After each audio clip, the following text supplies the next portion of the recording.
सप्तसंगी देवी के जो मुख्य पुजारी है, उनको माता स्वप्न में दृष्टांत देती है कि तुम अपनी मन शांति के लिए शिरडी के साईं बाबा के पास में जाओ। अब इसके पीछे क्या उनका मंतव्य होता है, इस विषय में हम चर्चा करते हैं। दुर्गा सप्तशती जो है वो सृष्टि की प्रतीकात्मक व्याख्या है। तो वो पुनः प्रार्थना करते हैं माँ से, तो माँ पुनः उनको स्वप्न में दृष्टांत देती है कि बाबा से मेरा तात्पर्य शिरडी के साईं बाबा से था।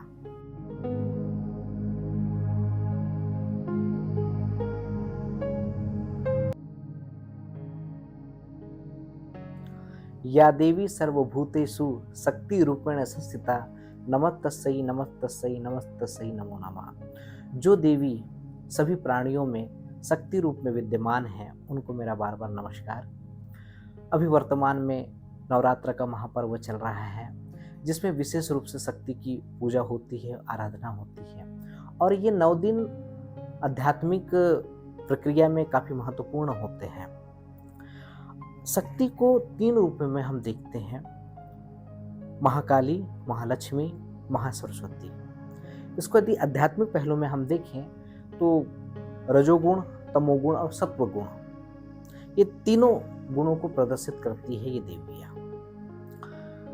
साई सचरित्र के 30वें अध्याय में सप्तसंग देवी का वर्णन आता है। सप्तसंगी देवी महाराष्ट्र में नासिक जिला है, नासिक जिले में वणी ग्राम है। वहाँ पर माता जी का बहुत भव्य मंदिर है और यहाँ उनकी जो मूर्ति है वह स्वयंभू है, ऐसा मान्यता है। और शक्तिपीठों में काफ़ी प्रमुख शक्तिपीठ माना जाता है महाराष्ट्र में।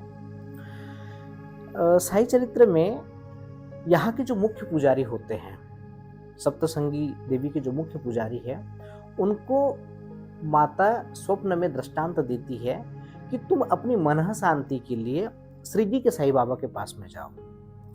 अब इसके पीछे क्या उनका मंतव्य होता है, इस विषय में हम चर्चा करते हैं। और दूसरी जो महत्वपूर्ण बात है वो यह है कि नवरात्र में जो दुर्गा सप्तशती का पाठ किया जाता है, दुर्गा सप्तशती जो है वो सृष्टि की प्रतीकात्मक व्याख्या है। और इसकी जो रचना है वो मार्कंडेय पुराण में एक अंश है, जिसको हम दुर्गा सप्तशती के रूप में इसका पाठ करते हैं। तो मार्कंडेय एक ऋषि हुए जिन्होंने इसकी रचना की थी। दुर्गा सप्तशती जो का पाठ है जो वो अज्ञान का नाश करता है, और दुर्गा सप्तशती में संकेतों और प्रतीकों के माध्यम से बहुत ही गहरी आध्यात्मिक बात कही गई है, जिसका संबंध बाहरी अनुष्ठान से नहीं है। जो हम दुर्गा पंडाल देखते हैं और माता जी की जो मूर्तियाँ, बड़ी बड़ी हम मूर्तियाँ देखते हैं जो विराजमान होती पंडालों में, तो इसका बाहरी जो है जो अनुष्ठान है और जो पंडाल है, उससे इसका अर्थ नहीं है, मतलब नहीं है, बल्कि जीवन की समझ और आंतरिक शुद्धि से है। और इसमें काफ़ी प्रतीकात्मक रूप से और जीवन की गहराई को और आध्यात्मिक गहराई को समझाया गया है। तो जो सप्तसंगी देवी है वो 7 चोटी है, 7 पहाड़ी है, इसलिए उनका जो नामकरण हुआ वो सप्तसंगी हुआ है। सप्तसंगी देवी मंदिर के पास में ऋषि मार्कंडेय जी की एक पहाड़ी है। ऋषि मार्कंडेय जी जिनके द्वारा दुर्गा सप्तशती लिखी गई है, तो उन्होंने वहाँ पर तपस्या की थी। और ऐसी पौराणिक मान्यता है कि दुर्गा सप्तशती की रचना के दौरान ऋषि मार्कंडेय ने जो सप्तसंगी माता है उनकी स्तुति की, और जिसके कारण से आप अगर देखेंगे तो सप्तसंगी जी की जो मूर्ति है वो थोड़ी सी झुकी हुई है। तो वो ये माना जाता है कि वो मार्कंडेय ऋषि की प्रार्थनाओं को सुन रही है, ऐसा माना जाता है। तो ये बड़ा महत्वपूर्ण विषय था जिसको आपके सामने रखना था। अब बात ये आती है कि माँ सप्तसंगी देवी, जिनके मुख्य पुजारी है काकाजी वैद्य, जिसका जिक्र साई चरित्र में है। एक दफा होता ये है कि काकाजी वैद्य को काफी विपत्तियां घेर लेती है, उनको बहुत मन स्थिति उनकी व्यथित हो जाती है, काफ़ी परेशान हो जाते हैं मानसिक रूप से। तो वो माता से प्रार्थना करते हैं कि मेरे विपत्तियों को आप दूर करिए और मुझे मानसिक शांति प्रदान कीजिए। तो माता उनकी प्रार्थना को स्वीकार करती है, सुनती है और उसी दिन उनको एक रात्रि में स्वप्न में एक दृष्टांत देती है कि तुझे यदि मन शांति प्राप्त करनी है तो तू बाबा के पास में जा। ये माता उनको आदेश देती है।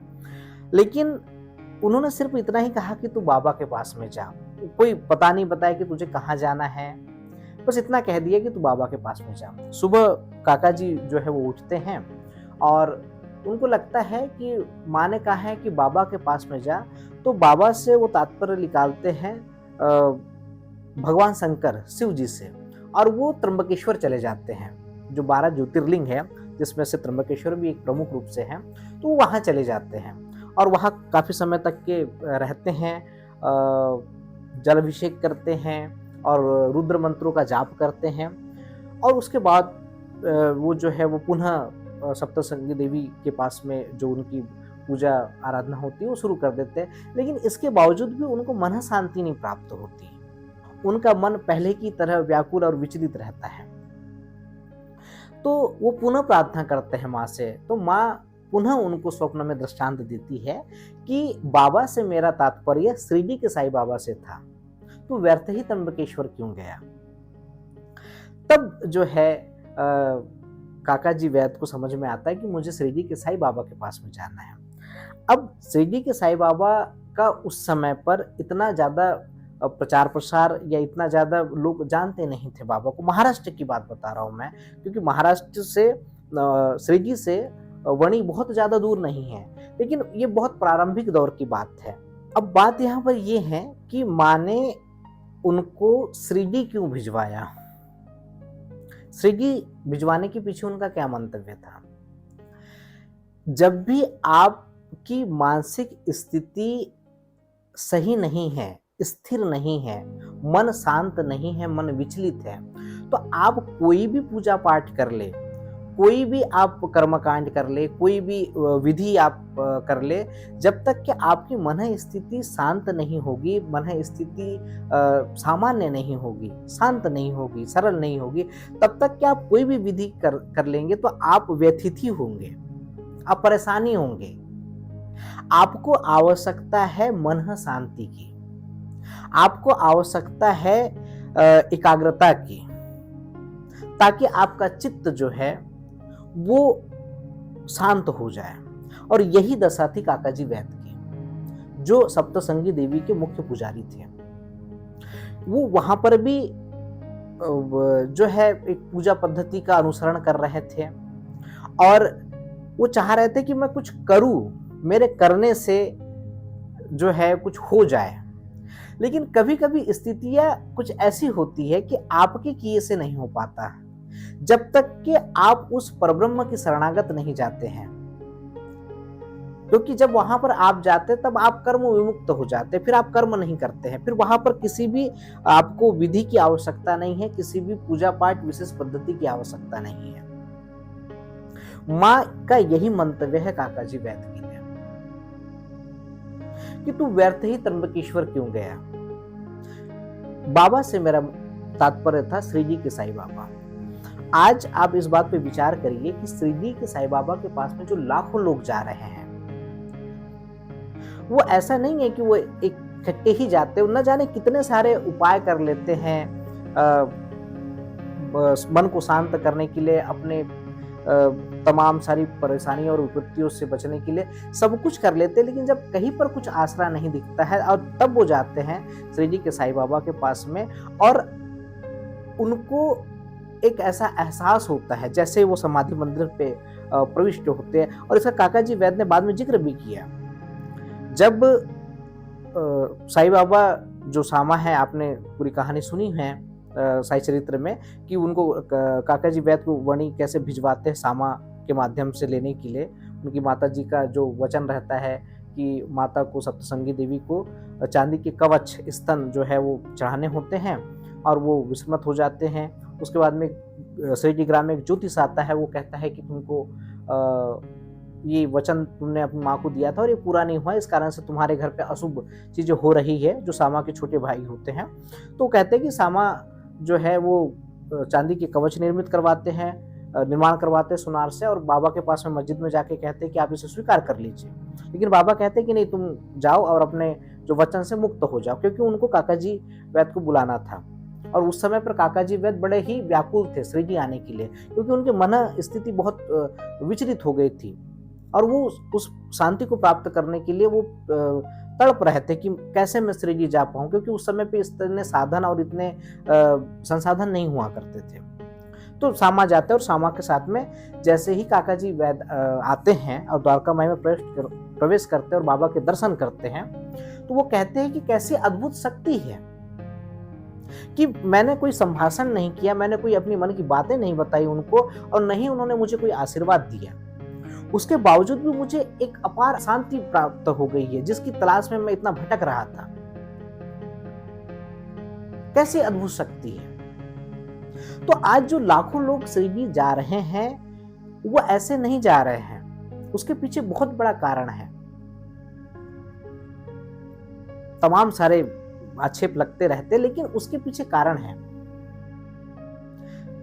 वो काका जी वैद्य त्र्यंबकेश्वर जाते हैं, वहां पर उनको लगता है कि बाबा से अर्थ शिव जी से है, शंकर जी से है। स्वयं शंकर, स्वयं शिव साई रूप में अवतीर्ण है श्री जी में, वो स्वयं शिव है।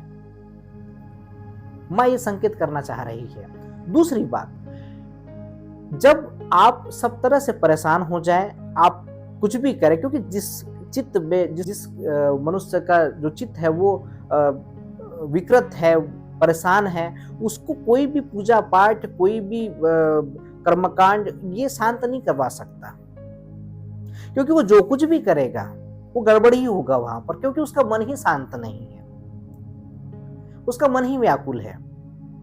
जब तक कि मन शांति उसको प्राप्त नहीं होगी, तब तक कि वो परेशानी होता रहेगा।